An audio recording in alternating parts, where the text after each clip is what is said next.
महाराष्ट्रात नुकत्याच पार पडलेल्या विधानसभा निवडणुकांमध्ये भारतीय जनता पार्टी आणि महायुतीने हिंदुत्वाच्या मुद्द्यावर जोर देत विजय मिळवला।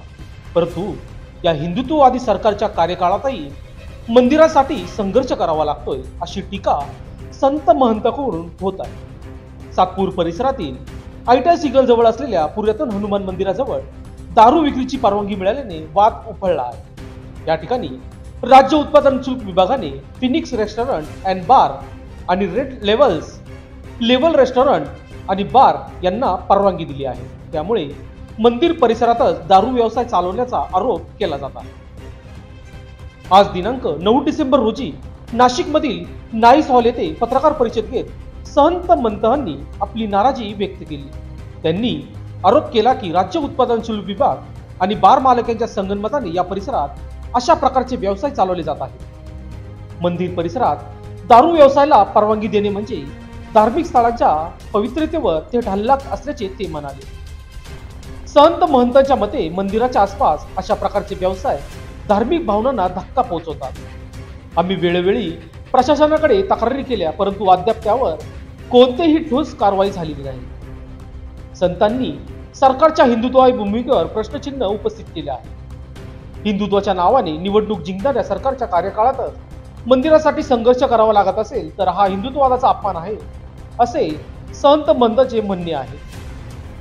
या वादग्रस्त विषयावर त्वरित कारवाई करण्यात आली नाही तर आंदोलन उभे केले जाईल असा इशाराही संत महंतांनी दिला आहे। धार्मिक स्थळाच्या पवित्रतेचा प्रश्न केवळ श्रद्धेचा नाही तर समाजातील संस्कृती आणि परंपरेशी जोडलेला आहे, असे त्यांनी ठामपणे सांगितले।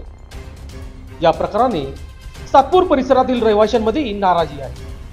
स्थानिक नागरिकांनी या विषयावर आपली अस्वस्थता व्यक्त करत प्रशासनाने तातडीने उपाययोजना करण्याची मागणी केली आहे। दरम्यान राज्य उत्पादन शुल्क विभाग आणि प्रशासनाने या आरोपांवर अद्याप कोणतेही स्पष्ट विधान केले नाही।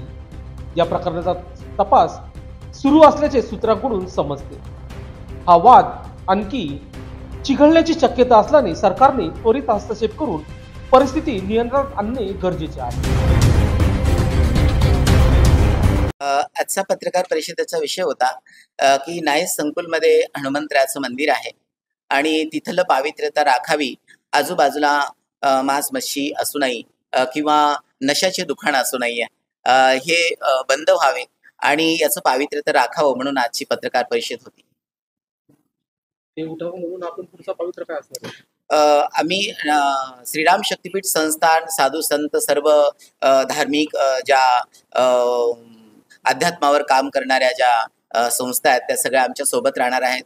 नाईस संकुल राहील। आम्ही मोठ्या प्रमाणावर आंदोलन पण आम्ही करणार आहोत जर आजूबाजूचं वातावरण जर नाही बंद झालं तर। या संदर्भात आपण राज्य उत्पादन क्षेत्राचे अधिकारी आहेत त्यांच्याशी आपण काही बातचीत करणार आहोत? हो, करणार आहोत। ती गोष्ट याच्या पुढे करू, कायद्याच्या चौकटीमध्ये करू। आतापर्यंत जी गोष्ट केलेली आहे कायद्याच्या चौकटीमध्ये केलेली आहे, कारण की आम्ही संविधानाला फॉलो करणारे साधू आहात, कारण या देशाला संविधान आहे। या संदर्भात आपण जे मुख्यमंत्री असो देवेंद्र फडणवीस यांना आपण काय याचा पाठपुरावा काय सांगणार आहे? प्रत्यक्ष मी भेट घेणार आहे मुख्यमंत्री साहेबांची, कारण आणि हे सगळं प्रकरण मी सांगणार आहे, कारण मला असं वाटतं की जे कायद्यानं होतं तर ते आपल्या हातानं होत नाही आणि केव्हा पण कायद्यानं केलेलं चांगलं असतं। डायरेक्ट सुरू करू। सर्वांना जय श्रीराम।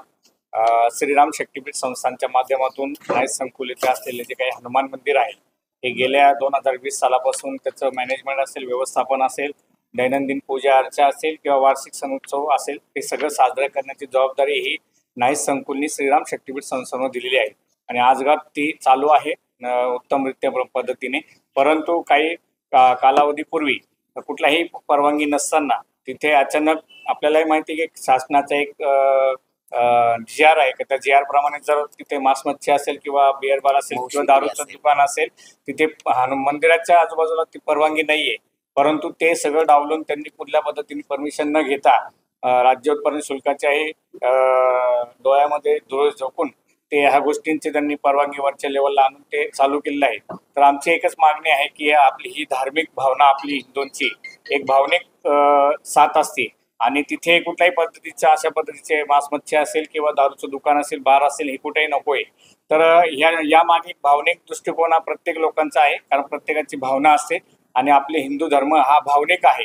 आणि त्याच अनुषंगाने आमची एकच इच्छा आहे की हनुमंतरायाच्या मंदिराच्या आसपास कुठेही या पद्धतीचा बार नको आणि तिथे प्रत्येकाची धार्मिक भावना जोपासली जावी आणि लवकरात लवकर ते बार कसं बंद होईल हाच आपला एकमेव आमची मागणी आहे. आणि या मागणीसाठी आम्ही कुठलाही मार्ग असेल, आपल्या शासन दरबारी असेल किंवा कलेक्टर दरबारी असेल, हे आम्ही करायला तयार आहे. कारण यामागे ज्याही वेळेस वर्धापन दिन झाला, सगळ्या आखाड्याचे साधू संत उपस्थित होते, 13ही आखाड्याचे साधू संत उपस्थित होते आणि आम्ही त्या आखाड्या परिषदेच्या माध्यमातून सुद्धा एक पत्रक काढून राज्योत्पादन शुल्काला आम्ही देणार आहोत. नाही, आम्ही काय केलं होतं की ज्या पर्पजसाठी इथे गाड्या वाटप केलेल्या आहेत किंवा त्यांना ज्या ऍक्टिव्हिटीज चालू करायच्या होत्या त्या व्यतिरिक्त संस्थेची कोणतीही परवानगी न घेता वरून ह्या डायरेक्ट परवानगी आणून त्यांनी बेकायदेशीर व्यवसाय चालू केलेले आहेत. दारू विक्री किंवा बार, हॉटेल्स, रेस्टॉरंट किंवा पब चालू आहे. तर याबाबत संस्थेलाही कळवलेलं नाही आणि आमच्या बॉयलास प्रमाणे प्रत्येक गोष्टीची परवानगी घेतली पाहिजे. तर ज्या उद्देशाच्या साठी आम्ही त्यांना वाटप केलेल्या ज्या गाड्या आहेत किंवा जी जागा आहे ते वापरत नाही. म्हणून मग आम्ही आता पुढची स्टेप आमची अशी आहे की ते जे काही वाटप केलेले ते रद्द करून संस्था ते गाडे ताब्यात कसे येतील त्याप्रमाणे आम्ही आता कायदेशीर कारवाई करणार आहे. त्यांच्यावर हे गाड्या स्वतःच्या मालकीचे का भाड्याचे? लीजचे असतात ते. नाईसने स्वतः प्रोजेक्ट बांधलेला आहे, नाईस संकुल, आणि त्यांना वाटप केलेलं आहे लीजने. त्यांनी सुद्धा भाड्याने दिलेले? त्यांनी स्वतः भाड्याने दिलेले आहे. आम्हाला अशी माहिती कळली आहे म्हणून त्यांनी या कोणत्याच परवानग्या नाईसमध्ये घेतल्या नाही. आम्हाला वरच्या वरती असं कळलं की यांनी भाड्याने दिलेल्या आहेत सगळ्या गोष्टी. असं.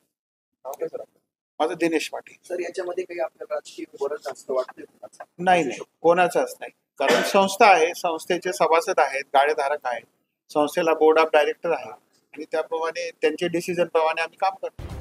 लोकशास्त्र न्यूजसाठी बंटी आढाव, सातपूर.